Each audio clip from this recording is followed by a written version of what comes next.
বেনজির ভুট্টো পাকিস্তান তথা বিশ্ব রাজনীতির একজন অবিসংবাদিত নেতৃত্বের নাম। তিনি ছিলেন পাকিস্তানের সাবেক প্রধানমন্ত্রী জুলফিকার আলী ভুট্টোর কন্যা এবং পাকিস্তানের প্রথম নারী প্রধানমন্ত্রী। আমরা আজকে আলোচনা করব তার রাজনৈতিক জীবনের অত্যন্ত গুরুত্বপূর্ণ ও নির্মম একটি অংশ নিয়ে। 1999 সাল পাকিস্তানের রাজনীতি থেকে এক প্রকার জোর করেই সরিয়ে দেওয়া হলো দেশটির প্রথম নারী প্রধানমন্ত্রীকে। এরপর শুরু হয়েছিল এক দীর্ঘ নির্বাসন জীবন। কিন্তু 8 বছর পর 2007 সালের এক উত্তাল অক্টোবরে যখন তিনি স্বদেশে ফিরেছিলেন, তখন সেটি কেবল একজন নেতার প্রত্যাবর্তন ছিল না, সেটি ছিল পাকিস্তানের পুরো রাজনৈতিক মানচিত্র বদলে দেওয়ার এক মহা ঘোষণা। কিন্তু কেন তিনি ফিরেছিলেন? কোন চুক্তির অধীনে তার পথ সুগম হয়েছিল? আর কেনই বা তার এই ফেরা মাত্র কয়েক সপ্তাহের মধ্যে পরিণত হয়েছিল এক রক্তক্ষয়ী ট্র্যাজেডিতে? আজ আমরা বিস্তারিত জানব পাকিস্তানের ইতিহাসের অন্যতম এই নাটকীয় অধ্যায়টি সম্পর্কে। 1988 থেকে 1990 এবং 1993 থেকে 1996 সাল পর্যন্ত দুইবার পাকিস্তানের প্রধানমন্ত্রী হিসাবে দায়িত্ব পালন করেছিলেন বেনজির ভুট্টো। কিন্তু তার দুটি সরকারের কোনোটি পূর্ণমেয়াদ সম্পূর্ণ করতে পারেনি। 1996 সালের নভেম্বর মাসে তৎকালীন রাষ্ট্রপতি ফারুক লেঘারি সংবিধানের ক্ষমতা প্রয়োগ করে তার দ্বিতীয় সরকার ভেঙে দেন। অভিযোগ আনা হয় ব্যাপক দুর্নীতি এবং স্বজনপ্রীতি। পরবর্তীতে 1999 সালে এক রক্তপাতহীন সামরিক অভ্যুত্থানের মাধ্যমে ক্ষমতা দখল করেন জেনারেল পারভেজ মোশাররফ। পারভেজ মোশাররফের সামরিক সরকারের আমলে বেনজির ভুট্টো এবং তার স্বামী আসিফ আলী জারদারির বিরুদ্ধে একের পর এক দুর্নীতির মামলা দায়ের করা হয়। আসিফ আলী জারদারিকে বছরের পর বছর কারাবন্দী রাখা হয়। এই চরম আইনি হয়রানি, রাজনৈতিক প্রতিহিংসা এবং জীবন ঝুঁকির মুখে পড়ে 1999 সালের গোড়ার দিকে বেনজির ভুট্টো বাধ্য হন দেশ ছাড়তে।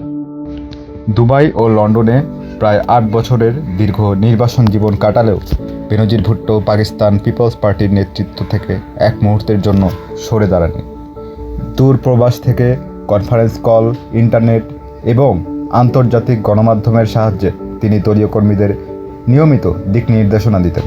একই সাথে তিনি যুক্তরাষ্ট্র, যুক্তরাজ্য, ইউরোপীয় ইউনিয়নভুক্ত দেশগুলোতে কূটনৈতিক লবিং শুরু করেন। তার মূল লক্ষ্য ছিল একটাই: পাকিস্তানের সামরিক স্বৈরাচার হটিয়ে দেশটিতে পুনরায় বেসামরিক গণতন্ত্র ফিরিয়ে আনা।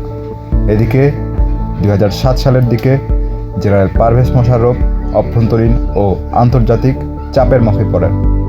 যুক্তরাষ্ট্র ও যুক্তরাজ্যের মধ্যস্থতায় পারভেজ মোশাররফ এবং বেনজির ভুট্টোর মধ্যে একটি রাজনৈতিক সমঝোতা চূড়ান্ত হতে থাকে। ঠিক হয় যে বেনজির দেশে ফিরবেন এবং আগামী নির্বাচনে অংশ নেবেন এবং গঠিত হবে একটি মাঝারি শক্তির গণতান্ত্রিক সরকার। এই সমঝোতার অংশ হিসেবে 2007 সালের অক্টোবর মাসে জেনারেল পারভেজ মোশাররফ জারি করেন একটি বিতর্কিত অর্ডিন্যান্স, যার নাম ছিল ন্যাশনাল রিকনসিলিয়েশন অর্ডিন্যান্স বা এনআরও। এই অধ্যাদেশের মাধ্যমে বেনজির ভুট্টো সহ অনেক রাজনৈতিক নেতার বিরুদ্ধে চলা বিগত দুর্নীতির মামলাগুলো বাতিল বা স্থগিত করা হয়, যা তার দেশে ফেরার পথ প্রশস্ত করে। অবশেষে আসে সেই ঐতিহাসিক দিন, 18ই অক্টোবর 2007। সমস্ত নিরাপত্তা ঝুঁকি, গোয়েন্দা সতর্কতা এবং হত্যার হুমকি উপেক্ষা করে বেনজির ভুট্টো দুবাই থেকে করাচির জিন্নাহ আন্তর্জাতিক বিমানবন্দরে অবতরণ করেন। করাচি বিমানবন্দর থেকে তার গন্তব্যস্থল পর্যন্ত পৌঁছানোর জন্য একটি বুলেট প্রুফ কন্টেইনার প্রস্তুত করা হয়েছিল। কিন্তু লক্ষ লক্ষ মানুষের জনস্রোতের কারণে সেই সামান্য পথ পার হতে প্রায় 10 ঘন্টা সময় লেগে যায়। গভীর রাতে কন্টেইনারটি যখন করাচির কারসাজ এলাকায় পৌঁছায়, তখন সেখানে আঘাত হানে দুটি ভয়াবহ আত্মঘাতী বোমা হামলা। ওই হামলায় প্রায় 139 জন নিহত হন এবং 4 শতাধিক মানুষ আহত হন। সৌভাগ্যবশত বুলেট প্রুফ কন্টেইনারের ভেতরে থাকায় বেনজির ভুট্টো প্রাণে বেঁচে যান। কিন্তু এই রক্তপাত স্পষ্ট বার্তা দিয়েছিল তার এই প্রত্যাবর্তন পাকিস্তানের ক্ষমতা কাঠামোর জন্য এক বিশাল ভূমিকম্পের সমতুল্য ছিল। কারসাজের হামলাও বেনজির ভুট্টোকে দমাতে পারেনি। তিনি দেশ জুড়ে তার নির্বাচনী প্রচারণা চালিয়ে যান।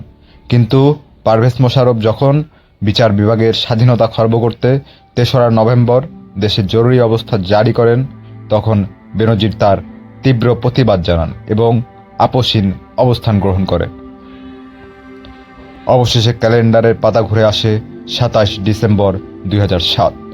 ২০০৮ সালের সাধারণ নির্বাচনকে সামনে রেখে পাঞ্জাবের রাওয়ালপিন্ডির ঐতিহাসিক লিয়াকতবাগে এক বিশাল নির্বাচনী জনসভায় বক্তব্য রাখেন বেনজির ভুট্টো। বক্তব্য শেষে স্থানীয় সময় বিকেল ৫টা ২০ তিনি তখন জনসভা থেকে তার গাড়ির দিকে ফিরছিলেন এবং সমর্থকদের উদ্দেশ্যে হাত নাড়ছিলেন। ঠিক তখনই এক আত্মঘাতী আক্রমণকারী অত্যন্ত কাছাকাছি এসে প্রথমেই তাকে লক্ষ্য করে কয়েক রাউন্ড গুলি চালায় এবং মুহূর্তের ভিতরে সেই আত্মঘাতী হামলাকারী তার নিজের শরীরে বাঁধা বিস্ফোরকের বিস্ফোরণ ঘটিয়ে দেন। চারপাশ রক্ত বারুদের গন্ধে ভারী হয়ে ওঠে।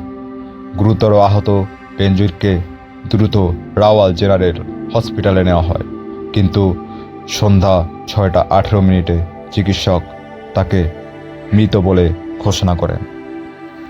বেনজির ভুট্টোর এই মর্মান্তিক হত্যাকাণ্ডের পর পুরো পাকিস্তান জুড়ে নজিরবিহীন সহিংসতা ছড়িয়ে পড়ে। পরবর্তীতে অনুষ্ঠিত নির্বাচনে তার দল জয়লাভ করলেও বেনজির ভুট্টো যেই গণতান্ত্রিক ও ধর্মনিরপেক্ষ পাকিস্তানের স্বপ্ন দেখতেন তা আজও রাজনৈতিক ষড়যন্ত্র ও সংকটের বেড়াজালে বন্দী। নির্বাসনের অন্ধকার পেরিয়ে আলোর মিছিলে নেতৃত্ব দিতে এসে জীবন দিয়ে যাওয়া বেনজির ভুট্টো পাকিস্তানের ইতিহাসে এক অবিনশ্বর নাম হয়ে বেঁচে থাকবেন। ধন্যবাদ সবাইকে।